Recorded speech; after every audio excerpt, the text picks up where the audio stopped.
Play Abroad initiative was a thought-through program from the YEA as part of their work abroad policy that they are implementing. If you've been following the YEA of late, they've initiated a project called the Work Abroad on various functions, and they just saw that, okay, they need to do the Play Abroad thing to also create that space for our youth or our young footballers that are trying their best to go out there to go and play.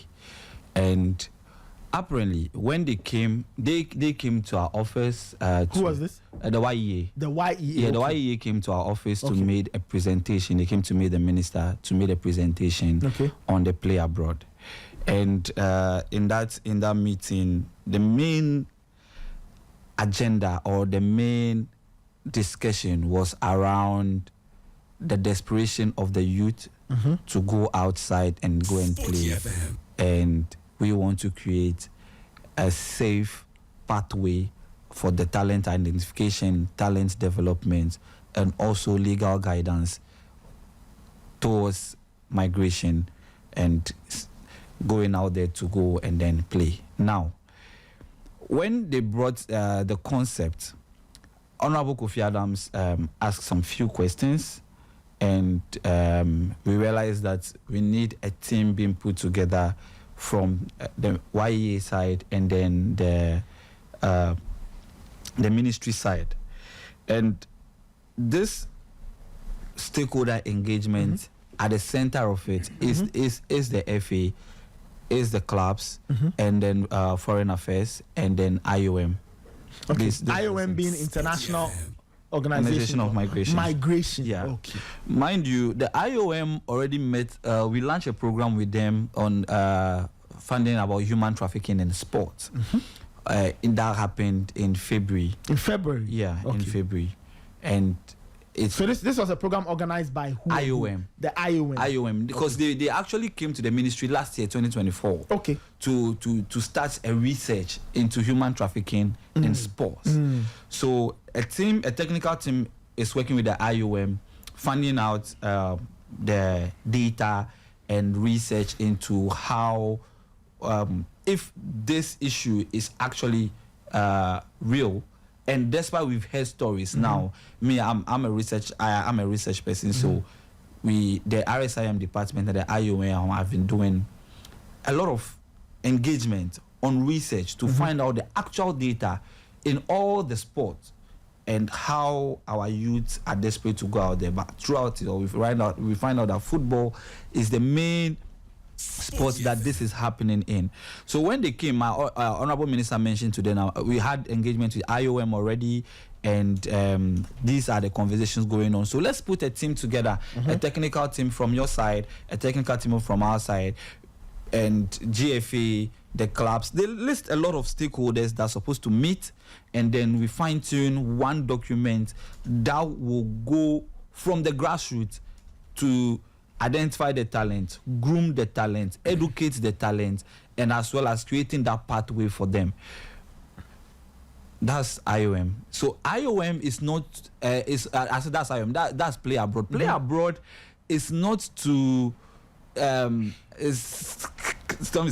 secure slots for. It's not to secure slots. Okay. For going, like, it's not players to go abroad. It's not for players to go abroad, because that's somebody else's work. Yes, that's somebody else's work, and these people, we are bringing them in.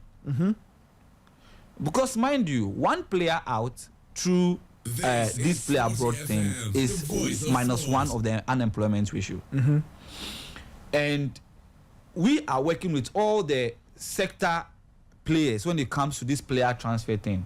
That is what Minister proposed, that we need to have. And the main concept of this thing is that we need credible agents and credible agencies, the FA, and then when we went to the UK, a lot of clubs have been moving to the minister. They want to do this free zone concept of coming down here to establish their academies. Juventus is here. Yes. Como and some other clubs have moved that they want to come here and then establish their own academies. And if government lead this initiative to make sure that, see, sports is so big, that government alone cannot do it. That's Honorable Kofi Adams' Bible is PPP, private-public partnership. But that is true. That's what works all over the world. Yes. So the idea of play abroad is, okay, if we can create this free zone concept, like how companies have it, they come here to set up. Can we have it for some of the clubs outside to come also set their academies to groom these talents? Because yesterday I was listening to my brother, right? And the two of you spoke from the tangent of data, which is okay. Yeah. And secondly, you spoke from the tangent of the credible route that has been. Yes. Or that exists. That exists now. Yes. And you were talking about clubs. Okay, a player is registered with a club, maybe with Inter-Allies or even to Division 3. Now, this player, when transferring this player, it's easy. You can map it out because they have cards with the FA and everything with the PFAG, so it's easy. Yeah. But let me tell you, see, the abundance of talent we have in Ghana, our leagues from Division 3 cannot absorb all of them. I'm from a village called, I'm not my place in a village. I'm from a town called Agotime Petwe, right? Yes. Village. Don't do that. Don't do that. It's not what are you talking about? That is not the place where they've been weaving. They've been weaving. I'm from a town called Agotime Petwe. I've seen talents growing up that ended up now selling foes in Medina markets. These people don't even have the chance to go to a credible team to be registered for them to be transferred. I know a colleague of mine from JHS that is now playing in Togo League. Not through the part that you put and announcing or we're saying that everybody have passports. Yes, they do. I like Okada a lot. The person that picks me every day is desperate to travel. The youth, they don't have teams. They are desperate to go, and people lie to them with even fake visas. Fake plane tickets. Yeah. They get to the airport, they check your visa is fake, your this thing is fake. If not, God being so good that they know that okay, these people they were deceived genuinely, they are gone. So when they brought the concept, minister said, okay, let's sit down. It's a very beautiful idea and put in the necessary measures. Because one of the things minister wants to achieve is to revive grassroots sports. Yeah. And with grassroots sports to be revived, and we'll now play the inter-school sports all year round. And you go to the final, they play national school championship, and the players go back. What's the way forward for these players? Academies must be in place. Exchange programs must be in place. So the play abroad thing is for the talents are enormous and abundant. The league system cannot absorb all. Play abroad system is about to create that pathway to make sure they go. Wonderful.